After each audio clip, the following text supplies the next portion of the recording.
4. A greeting from the heights.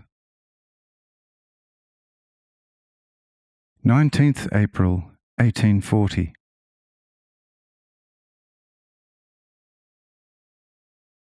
This word, addressed to Ernst H. Anselm Hüttenbrenner, who recorded the secondary words in a diary, and also wrote down the main work, The Household of God, with texts from the Old and New Testaments, is a testimony to him that I like his work.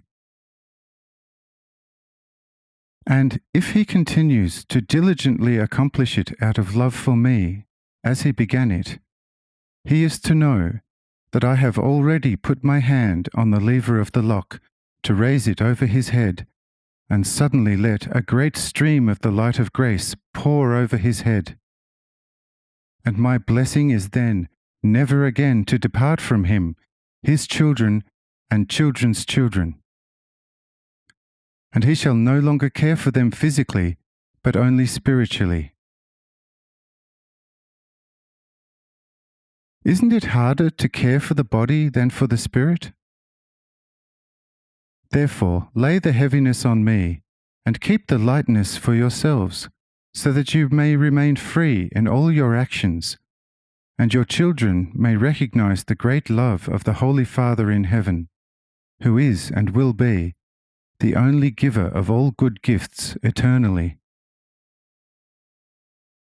This is what I, the dear Father, am saying to him, so that he may trust me completely, for I am even faithful in all my promises.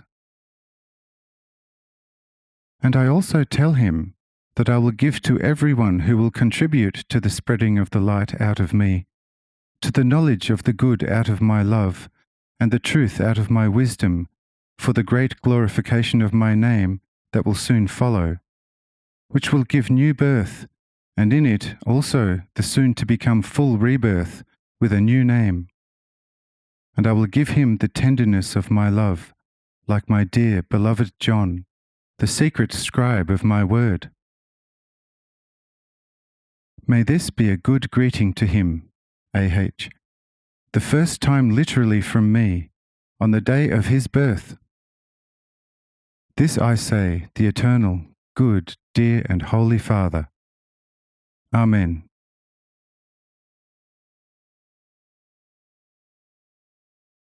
(5) Tips for correct parental love in education. 23rd April 1840. Give the woman of Ernst H. the following words, for I have recognized her longing and will therefore give her a little consolation, which she is to observe for herself and for her little children, maidens and boys. I have joy in everyone who has joy in me, and I have the water in great quantity to give to those who thirst for it. And my grace is as broad as it is long, and nowhere is there a narrower part. Therefore, Mother of the flesh, distribute your love among your own as I distribute grace, so that none of your children may get a black eye out of secret envy, and will look begrudgingly one day at their brother or sister. Have a full and equal measure of love towards each of your children, so that I can then also give them a full and equal measure of grace. But otherwise, the more beloved ones are to receive less grace, and the less beloved ones more grace from me. For behold, I am a father of the persecuted, a comforter of the afflicted, but also a very strict judge of the children you love too much. For the excess of your love corrupts your children and makes them unable to receive my favor. Therefore, in the future you let all be granted equally what is useful to them, what is necessary and beneficial, and conquer your heart, and my grace will take you into its midst. and believe that it is I who am telling you this as your good Father. What you see faintly, I see sharply. But where you look with all sharpness, I look through your fingers. What the world judges, that I record. But what the world exalts, that will come to a halt before me. Behold the adulteress, judged by the world. Her iniquity I have written in the sand, that the wind may blow it away. So shall you all do the same, if you want to be my true children, whom I love more than you will ever be able to grasp. As the sun shines, and as the rain falls on all grass, so should be your love towards your children.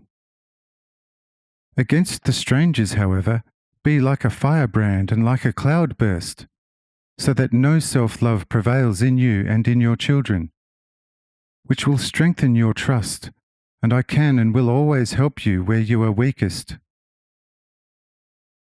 Let that be a small comfort to you. Where I want to go in, there I first sweep.